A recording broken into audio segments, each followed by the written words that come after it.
नमस्कार दोस्तों, मैं हूं अनिरुद्ध, आप सभी का सिविल गुरुजी और स्वैग से स्वागत है आप सभी का मेरे चैनल में। कैसे आप लोग? Hope all of you are safe. So in today's particular session I am going to talk about the effective techniques to solve MCQs and MSQ के ऊपर ऑल दो एक डिटेल वीडियो बाद में भी आएगा। बस one of the very few things that I am going to talk about over here, just keep in mind this particular things and try to apply. Scientific तुक्का है दोस्त, ये काफी सारे मेथड्स है इसमें, इसके बारे में हम बात करने वाले हैं। So just wait till the end, and for more such videos, you know what to do. Just subscribe to my particular channel in case you haven't yet. And let's begin. Join my Telegram channel. Telegram channel में सारे updates मिल जाएगा, link description में दिया हुआ है। Unacademy app में free classes, paid classes, सारी चीजें देखने के लिए फॉलो कर लेना। इंस्टाग्राम में भी फॉलो कर लेना। The first technique is the BE technique. तो सर ऐसे देखा गया है एक्चुअली दैट कोई भी एक पर्टिकुलर क्वेश्चन एमसीक्यू में, इन most of the cases, right, the most of the cases जिसमें कि चार ऑप्शंस होते हैं, कई सारे डिफरेंट टाइप्स ऑफ एमसीक्यूज होते हैं। Some MCQs are there where there are four options and some MCQs are there where there are five options. कुछ कुछ एग्जाम में लेते हैं स्टेट वगैरह के। तो जहां पे चार ऑप्शंस होते हैं actually, in most of the cases option A is particularly एक ऐसा ऑप्शन आपको लगेगा जो कि मतलब आपको लगेगा कि ये सही है, बट वो सही नहीं होता in most of the cases. 70%, more than 70% of the cases we are going to see like that. तो अगर आपका ऑप्शन गलती से ए भी आ गया तो एक बार जरूर जरूर देख लेना उसको, examine that option, that recheck it once again. And same is the case for D as well. Like option A आने के चांस होते हैं 10 to 20%, 10% मान लेते, एंड ऑप्शन डी आने का अराउंड 15-20% आता है। अगर ऑप्शन डी में ऑल ऑफ द अबव या नन ऑफ द अबव आता है तो इन डिफरेंट केसेस कभी कभी आता है sir, but all of the above sir बहुत सारे जगह में क्वेश्चन को बिना पढ़े ही हम ऑल ऑफ द अबव में टिक मार देते हैं। Please don't do that particular thing.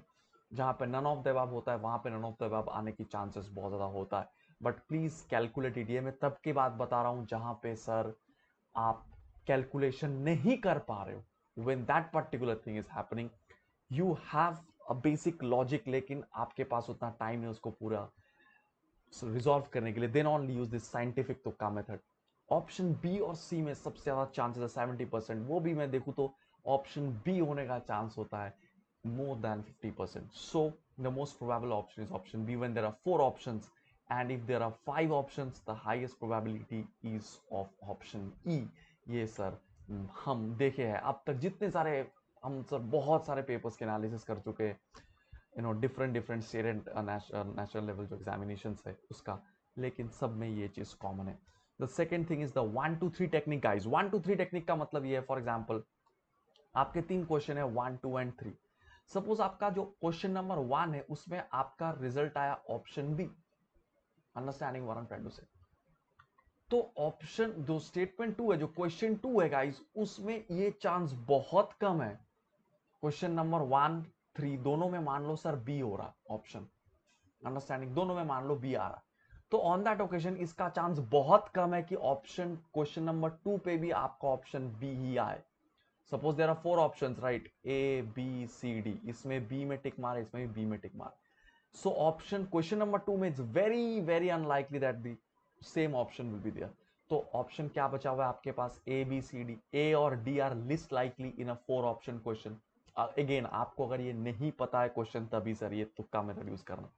So the most likely option for you is C, क्योंकि ए और डी कम लाइकली है। बी तो नहीं हो सकता है क्योंकि दो तीन लगातार क्वेश्चन में सर 1 2 3 में ये होने का चांस बहुत कम है। So C will be the correct answer. The third thing is the outlier technique. Outlier का मतलब होता है the particular value guys which is very very away from the rest of the options. Okay, very different from the rest of the options. मान लो sir कोई भी एक question का चार ऑप्शन दिया हुआ है इस तरीके से, that 8.9, 9.8, 10.1 and 10,000. So obviously this particular 10,000 options in 90% of the cases is not the correct option, right? The correct option will be any one out of these three. So this is how the MCQ questions can be solved. Now coming to the MSQ questions. मान लो sir ये जो MSQ questions है, इसमें हमने एक peculiar trend देखे that whatever, suppose any particular thing is, any information based statement is given out of the four options, any information based statement is given कि इससे ये होता है, जैसे read hydrometer is used for testing quality of milk, इस तरीके से it's an information right that they are going to convey. तो yes it is in 70% of the cases this kind of things are correct.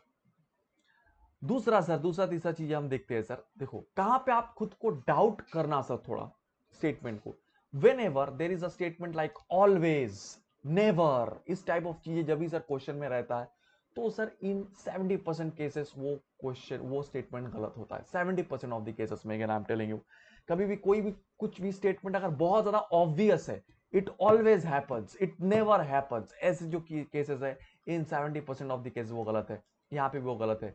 Reading on the neck of the hydrometer increases up the scale, increases down the scale होता है। Hydrometer जो लोग पढ़े हैं soil में, hydrometer की जो reading है वो जैसे आप नीचे जाते हो वो बढ़ता है। Temperature correction always remain positive, no, temperature correction does not always remain positive. और सर कभी भी खुद को सर ऑलवेज डाउट करते रहना आप लोग, whenever you are getting एक ऑपोजिट जहां पे होने की पॉसिबिलिटी है, राइट।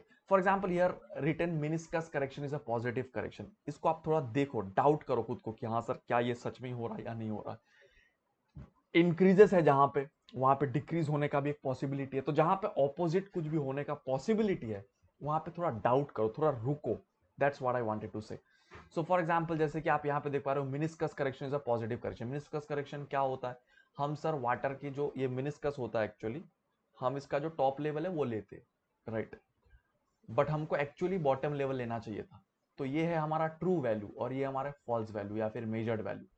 तो हम एरर जो करेक्शन लेते हैं that is always true minus measured. तो ट्रू वैल्यू सर नीचे है, मेजर्ड वैल्यू ऊपर है, तो आपका करेक्शन पॉजिटिव हुआ। क्यों? क्योंकि मैंने कुछ देर पहले बताया कि हाइड्रोमीटर जो है उसकी रीडिंग नीचे बढ़ता है, इट इंक्रीजेस डाउन, अंडरस्टैंडिंग।